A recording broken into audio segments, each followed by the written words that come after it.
haven't done this for a while, but today we're going to actually have a look at a brandy. This one is coming to us from Normandy in France. You can probably guess what kind of brandy it is from the location I just mentioned if you are into brandy. That's right, it's a Calvados. So, what is a Calvados?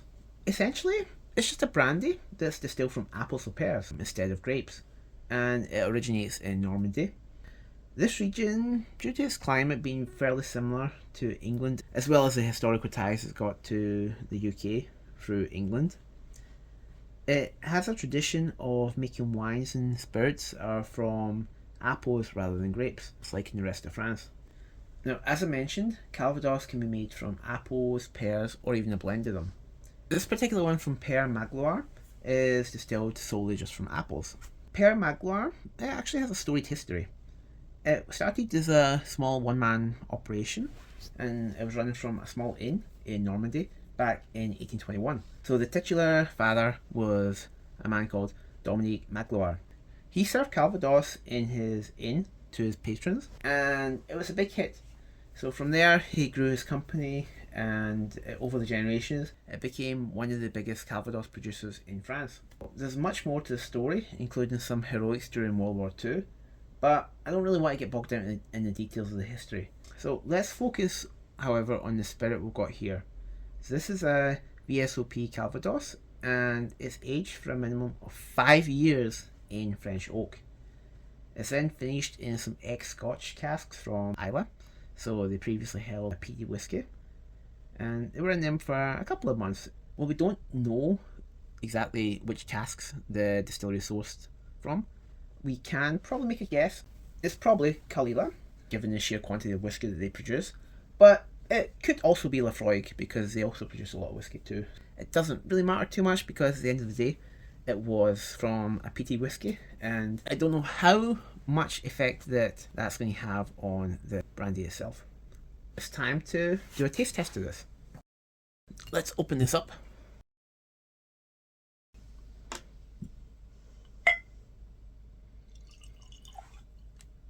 I do really like the bottle shape. It looks like a little pot still. Alright. So on the pour, we can see that it's got a nice, lovely colour. Very rich gold colour. You see here?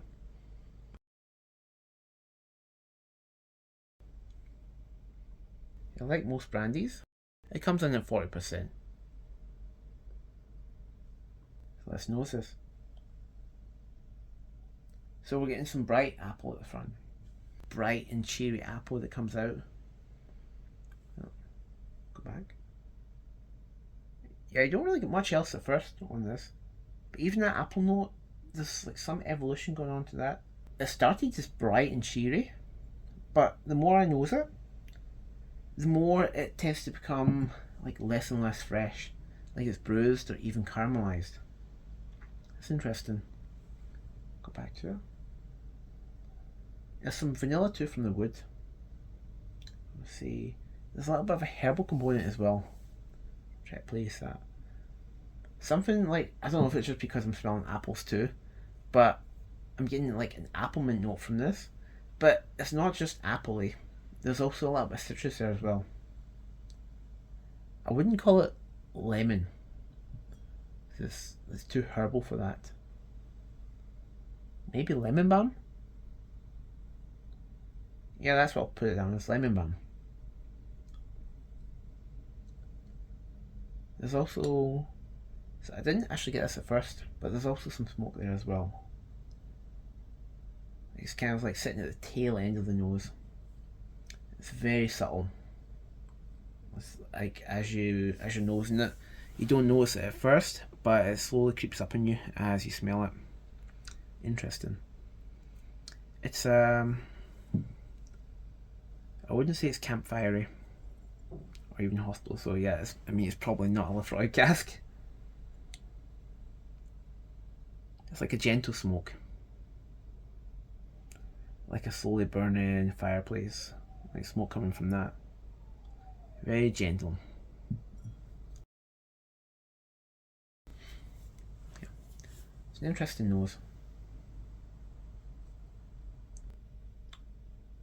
Yeah, it's quite pleasant. Anyway, time for the palate.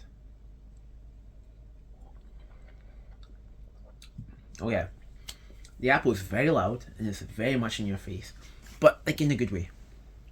So if you love apple cider, this is absolutely right up your alley. I mean, one of my side hobbies is I do enjoy making my own apple cider. This is the kind of flavours I really enjoy. Try to place it. Think of like sort of like baked apples, some vanilla, a slight sweetness to it, and an almost like buttery texture. Like it's almost like there's a little bit of malolactic fermentation going on to your apples here. It's really interesting. Yeah, I really do enjoy that. That is quite nice. There's also like a hint of cinnamon too, and there's yeah, I would definitely say there's a smokiness to it too. It's there, but it's very, very much in the background.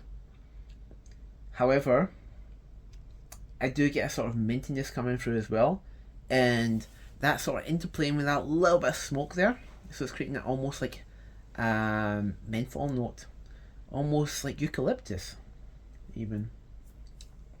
That's really interesting. Like, yeah, it's just really interesting how like mintiness is interplaying with the smoke, and it's giving like this eucalyptus note. That's quite fun.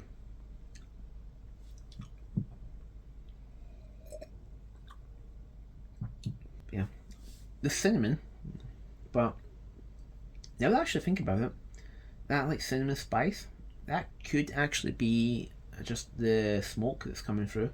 It just could be how like the smoke is interacting with the apple, and also the like spiciness that comes from the oak itself. Just the way that like the smoke, the apple, and the oak spices all interplaying, it could be creating a cinnamon note instead of like a peaty note. That's quite interesting though.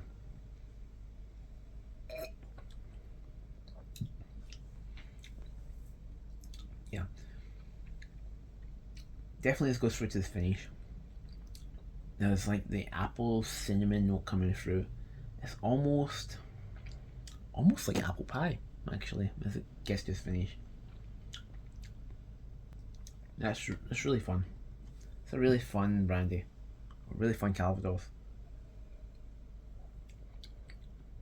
But yeah, it's really nice. Honestly, I would describe this as liquid pie. Definitely as it gets to the finish, it's very much liquid apple pie. Would I recommend this? I might be a little bit biased because I freaking love this flavour profile that it's got going on, but I would say absolutely. It's a really enjoyable sipper, and it really hits all the spots that I'm looking for, especially coming from Scotch. I think that if you're like coming into this from say like a Speyside Scotch where apple tends to be one of the big flavours that you get on it, I would say that you might find this really enjoyable too. Now there is like a very small whiff of smoke, but I would say like if you're like coming to this expecting to be like a smoky Calvados version of like an Islay whiskey, it's not going to be what you're looking for. But I definitely think like if you like really enjoy like Speyside whiskies or something like that where the apple note is big and prominent, then you're going to like this a lot. It'll make you feel right at home. Anyway, that's all for today's review. If you enjoyed this, don't forget to leave a like or subscribe. I hope you have a good one. Sláinte.